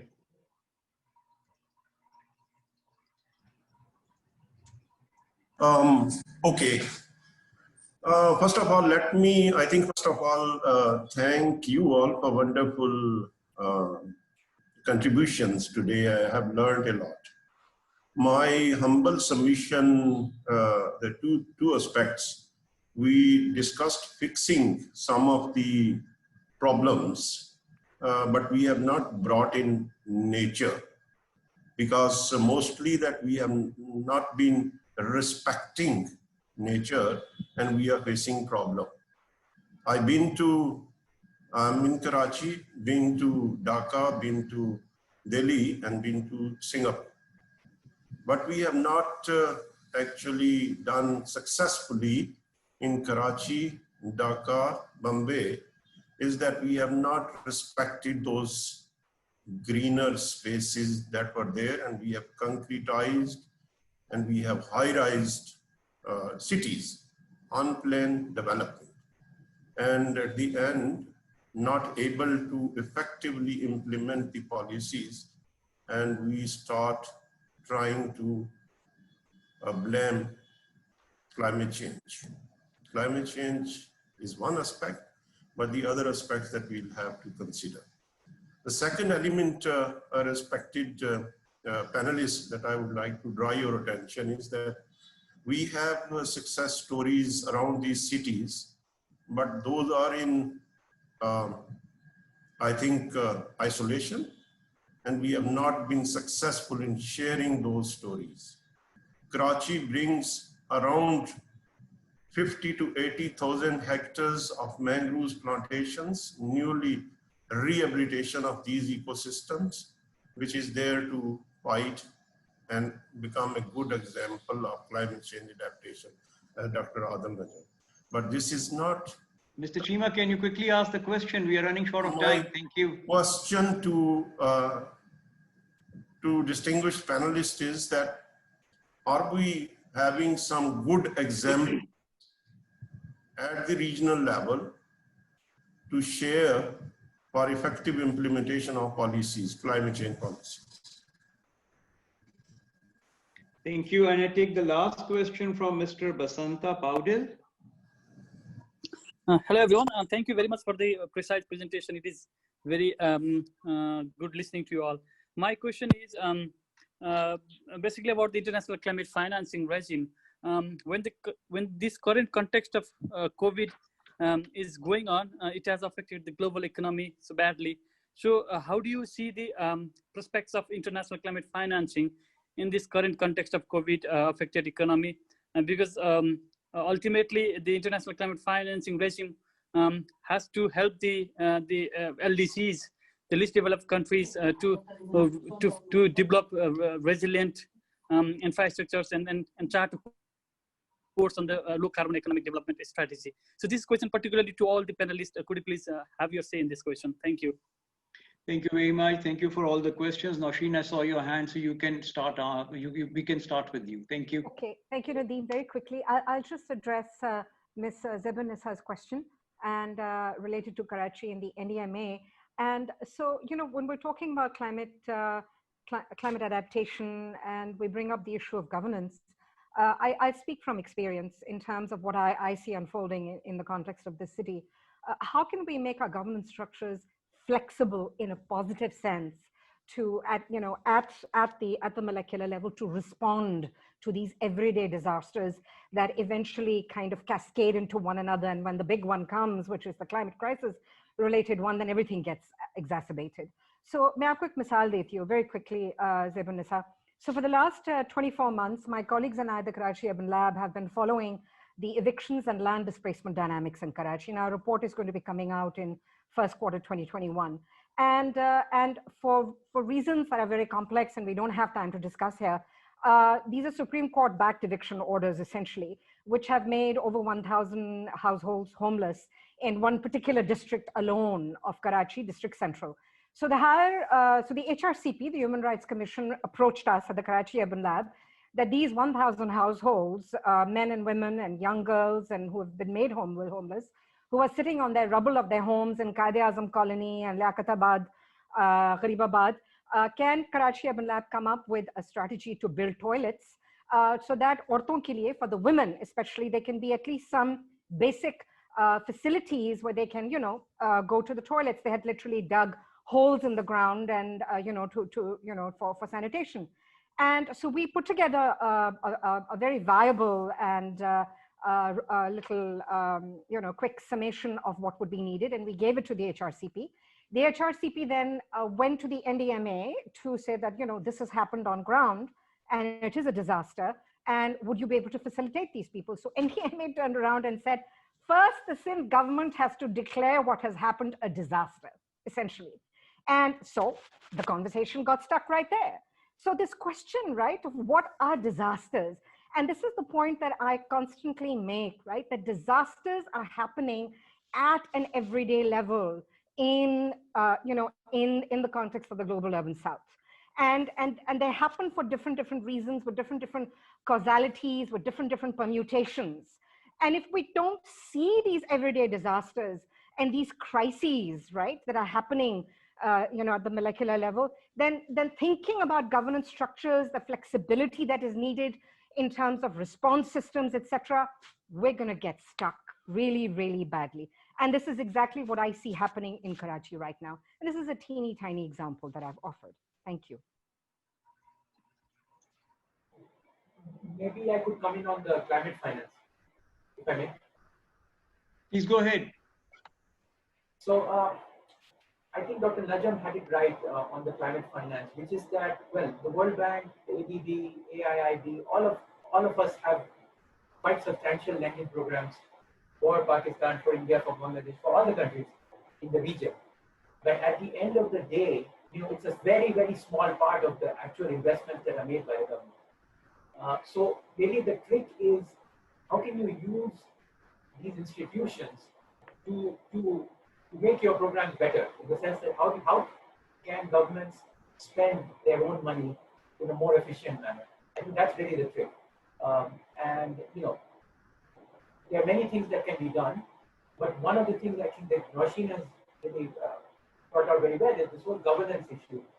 And often in the problem of climate change is that you need a convening of different agencies, industries, that often don't talk to each other.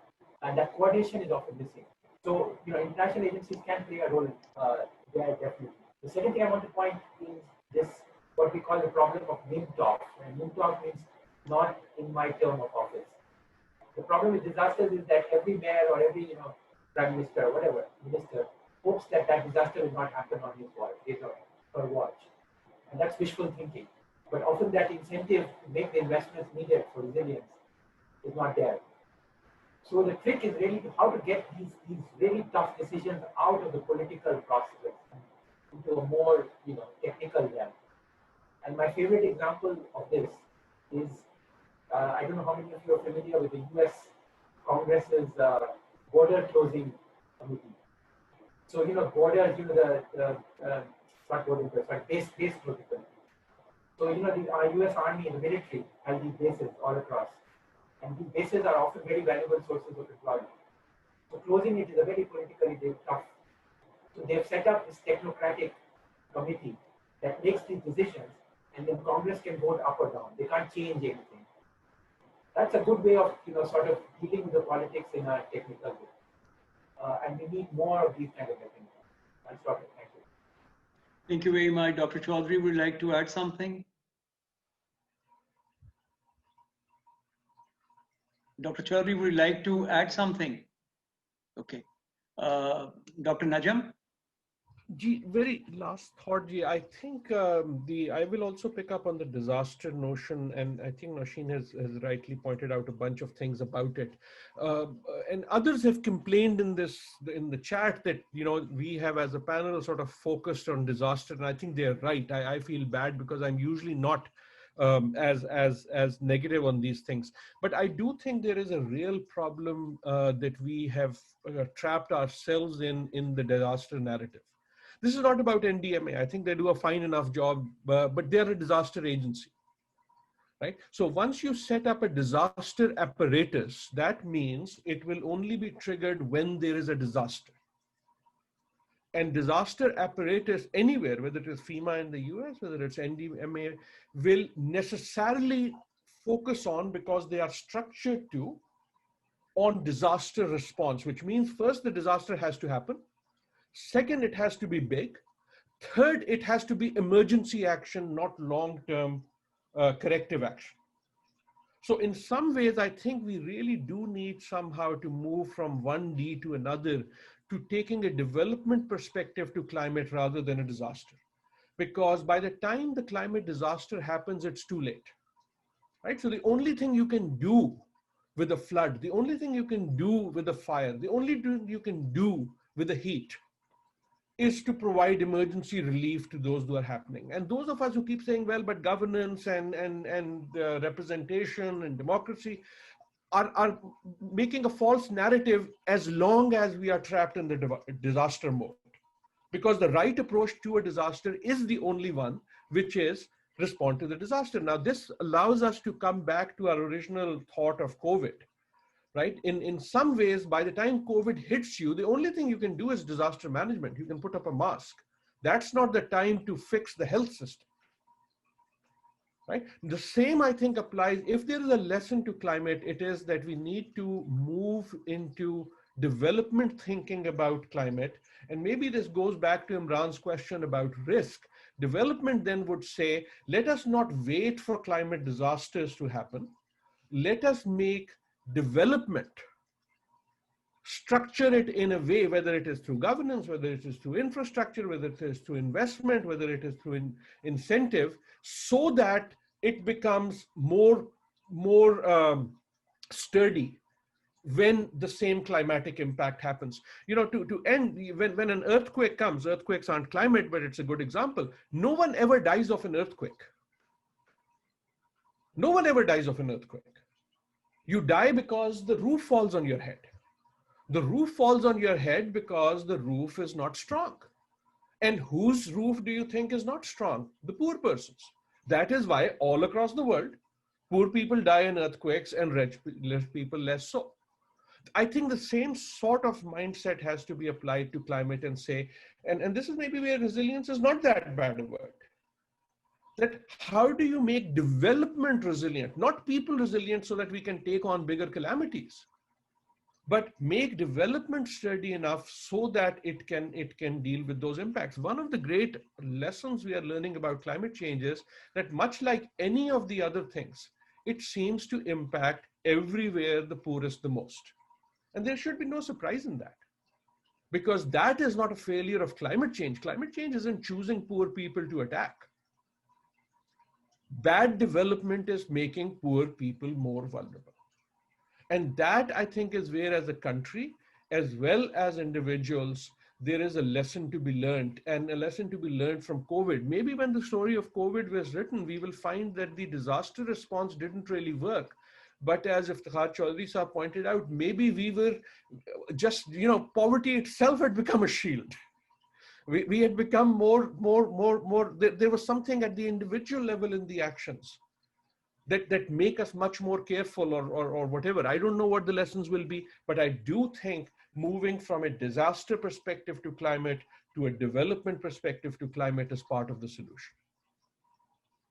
Well, thank you very much. Thank you, everyone, for being with us for the last 2 hours. And well, now in conclusion, I would just like to make some very, very brief comments. And obviously, like, you know, these are the way I have looked at things. So basically, like, you know, climate change and Corona and the post-Corona period, they pose challenges.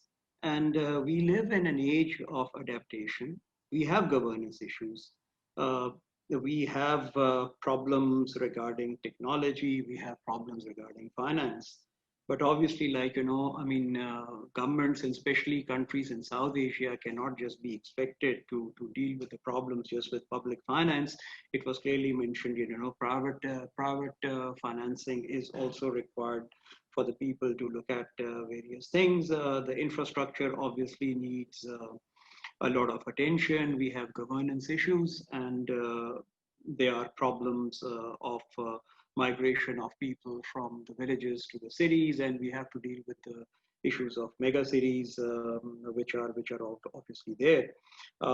We need to have a clear identification of the problems which we have. We need to do the risk perceptions, but it has clearly been debated again and again that do we just wait for the disaster to happen, or do we move from a disaster towards having an approach of development? Like, we are not, disaster will be there, but like, you know, we move to an approach of disaster to development.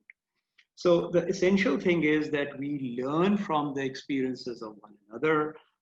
There are countries in the region of South Asia which are different in terms of their size. There are different in terms of their poverty levels, different in terms of their abilities and capabilities to deal with the challenges which they face. Obviously, a regional approach is needed, but there are challenges within the region. There are challenges of relationship between countries. There are challenges which SAARC faces. We have essentially national action plans which are essential, which virtually, by working towards countering the effects of climate change, can actually, in a way, if there is the political will, can snowball into development of regional plans which can deal with the issues of climate change. But for that, the political will is absolutely essential. So what we require is new approaches to deal with the issues of climate change, and the and the problems which are there because of it. And it was clearly mentioned that there is hope, and hope is there.